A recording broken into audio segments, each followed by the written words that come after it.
Selamat malam Bapak Ibu Saudara-saudara yang dikasihi oleh Tuhan Yesus. Firman Tuhan bagi kita pada malam hari ini terambil dari Kolose pasal 2 ayat 6 hingga ayat yang ke-7. Kamu telah menerima Kristus Yesus Tuhan kita, karena itu hendaklah hidupmu tetap di dalam Dia. Hendaklah kamu berakar di dalam Dia dan dibangun di atas Dia. Hendaklah kamu bertambah teguh dalam iman yang telah diajarkan kepadamu, dan hendaklah hatimu melimpah dengan syukur. Bapak Ibu Saudara-saudara yang dikasihi oleh Tuhan Yesus, salah satu kegiatan saya selama kita diharuskan untuk tetap di rumah adalah saya menanam beberapa pohon, salah satunya adalah pohon dolar ini. Ketika kita menanam pohon, kita pasti berharap agar pohon itu bertumbuh. Maka selain media tanah yang baik, akar adalah salah satu hal penting bagi pohon itu untuk dapat bertumbuh. Semakin dalam akar sebuah pohon menancap ke tanah, maka semakin kuat dan semakin tahan pohon itu untuk hidup.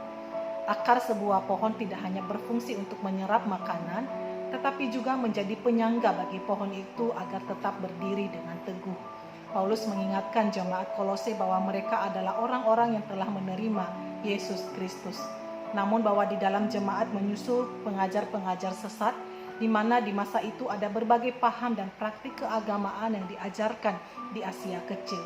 Maka agar jemaat Kolose tidak mudah diombang-ambingkan, tidak cukup bagi mereka hanya menerima Yesus Kristus, tetapi bahwa hidup jemaat harus tetap di dalam Yesus Kristus, berakar dan dibangun di dalam Yesus Kristus, bertambah teguh dalam iman dan melimpah dengan syukur.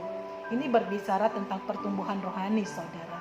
Pertumbuhan rohani yang baik menjadi penangkis utama terhadap ajaran-ajaran sesat dan juga menjadi akses utama untuk hidup semakin berkenan kepada Allah.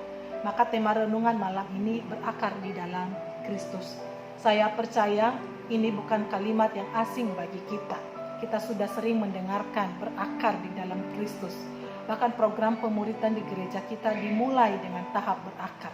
Kita juga sudah banyak mendengar bagaimana caranya agar kita dapat berakar di dalam Kristus. Namun dalam renungan ini saya ingin mengajak kita untuk mencoba merenungkan apa yang menjadi penghambat bagi kita sehingga tidak berakar, atau mungkin berakar tetapi tidak berakar sampai ke dalam. Sehingga kita mudah terombang-ambing, mudah menjadi khawatir, mudah kehilangan pegangan, mudah terpengaruh oleh ajaran-ajaran yang tidak sesuai dengan firman Tuhan. Mungkin acap kali juga kita mudah sekali kecewa terhadap Tuhan.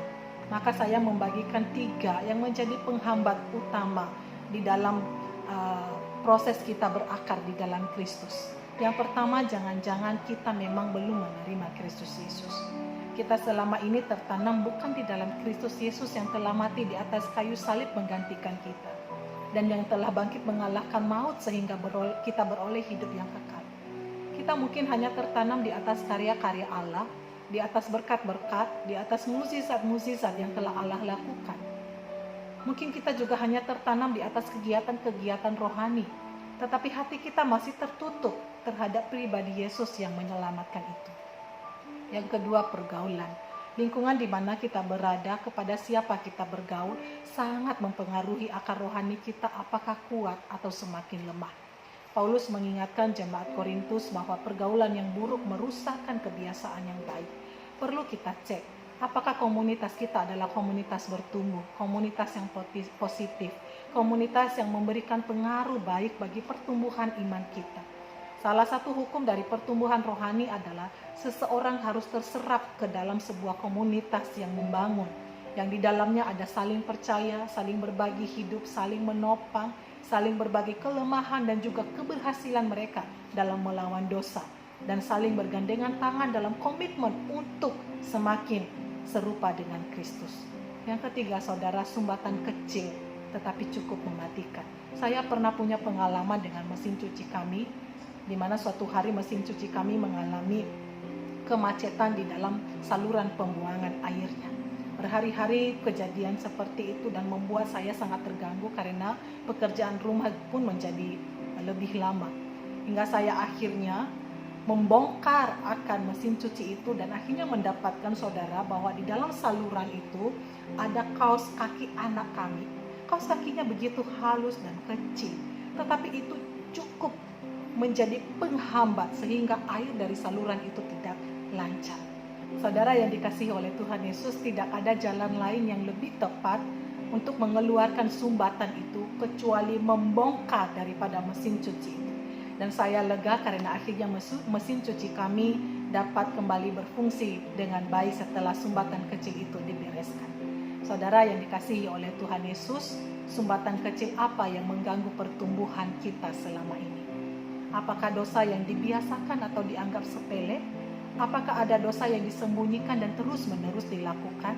Seperti dosa iri hati mungkin, dosa kesombongan, dosa kebencian, dendam, keserakahan, kemarahan, dosa sungut-sungut, atau mungkin dosa seksual yang coba selama ini kita sembunyikan dan pelihara baik-baik. Sumbatan ini mungkin begitu halus tidak terlihat, namun ini adalah hama berbahaya yang menggerogoti sedikit demi sedikit tanaman rohani kita sehingga tidak bertumbuh dengan optimal. Bapak Ibu, Martin Luther berkata, seluruh hidup manusia adalah suatu perjalanan pertobatan. Artinya tidak ada di antara kita yang bebas dari sumbatan-sumbatan rohani. Namun saudara, hati yang sering dibongkar di hadapan Tuhan adalah hati yang sering menerima anugerah Allah untuk bertumbuh semakin serupa dengan Kristus. Mari temukan apa yang menjadi penghambat akar iman kita dalam Kristus sehingga tidak optimal. Anugerah Tuhan tersedia bagi kita untuk menuntaskan hambatan-hambatan itu dengan pertolongan Roh Kudus.